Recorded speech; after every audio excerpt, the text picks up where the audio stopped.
Il existe deux types d'éléments qui nous font procrastiner lorsqu'on travaille de chez soi. Le premier, c'est tout le spectre numérique, Instagram, YouTube, qu'on parlera dans une prochaine vidéo. Et le second, c'est tout le spectre environnemental et comportemental qu'on traite aujourd'hui.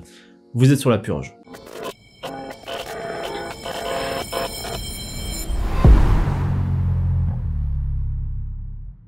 La première étape est forcément de se réveiller. Si vous vous levez à 10 h, traînez sur votre téléphone pendant une bonne demi-heure et allez mollassement vers vos biscottes, la journée commence pas très bien. Votre qualité de réveil va être influencée par votre qualité de sommeil qui va elle-même être impactée par votre qualité de coucher. Donc mieux vous gérez votre coucher, l'appel à la nuit, mieux vous gérez votre réveil.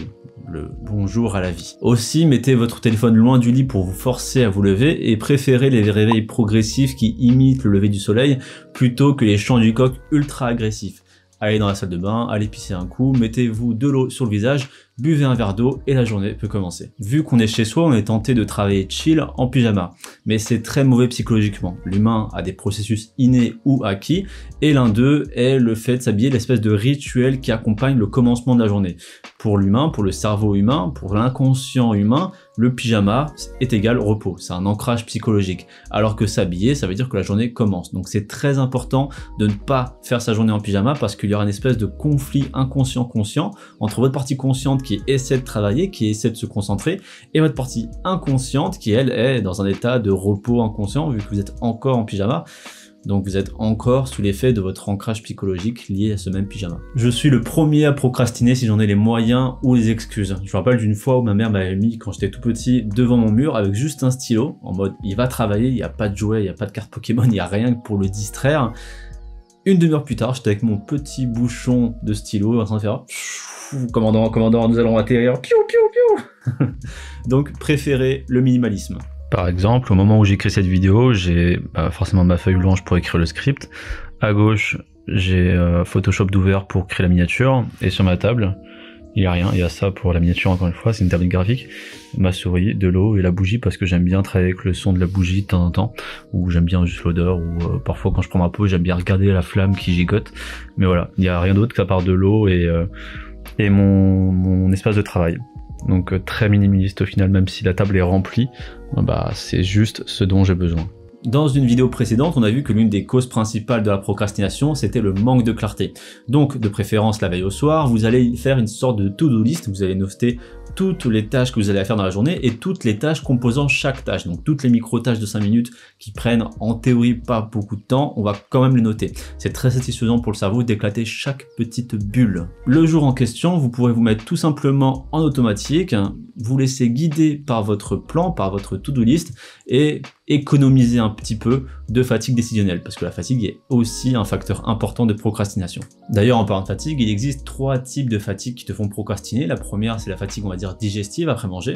C'est tout simplement que tu as trop bouffé, il n'y a pas grand chose à faire à part attendre que ta digestion se fasse ou si tu en ressens le besoin de faire une sieste, même de 10 minutes, ça peut suffire à recharger tes batteries. Ensuite, il y a la fatigue molle, c'est cette sensation un peu chiante où tu as l'impression d'être tout mou, de ne pas avoir envie de faire grand chose, où tu es physiquement mou, c'est un peu, ça s'apparente un petit peu à la flemme, mais c'est pas vraiment ça. Là, c'est vraiment que physiquement, il faut se donner des claques, il faut y aller, il faut travailler. Là, tout simplement, ça va être de passer par le corps, de réveiller le corps, donc pas forcément avec une grosse séance d'1h30 bien intense, bien veineuse, parce que là, ça peut créer encore plus de fatigue physique. Non, tout simplement une petite séance de sport de 10-15 minutes en passant par le corps, histoire de se réveiller.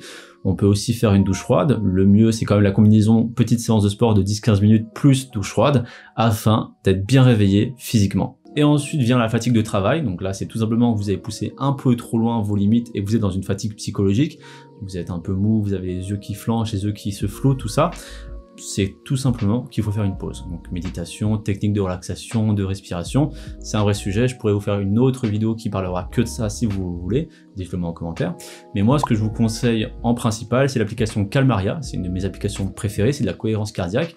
Après, il existe d'autres méthodes comme la méthode Wim Hof et bien d'autres, mais voilà. Dites-le moi en commentaire, je vous ferai peut-être une vidéo là-dessus. Il peut être nécessaire ensuite de régler l'importance d'une tâche ou d'une sous-tâche pour éviter de procrastiner par éparpillement. La matrice d'Eisenhower te propose par ordre d'importance et d'urgence de trier tes tâches à faire, à déléguer, à reporter et à supprimer, tout simplement. Ça clarifie un petit peu ton esprit et surtout ton temps. Et dernier conseil non des moindres, surtout pour les étudiants, c'est de se créer un espace de travail.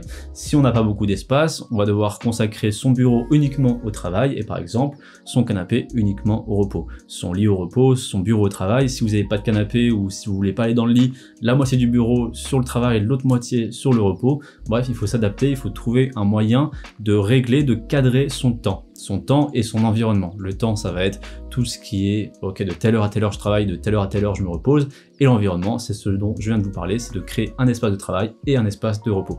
Très important pour se dissocier de tout ça et ne pas péter un plomb, littéralement. Je reviendrai dans la prochaine vidéo sur toutes les distractions extérieures, comme les notifications, YouTube, Instagram, ce genre de choses. En attendant, abonne-toi, je te dis à la prochaine, ciao.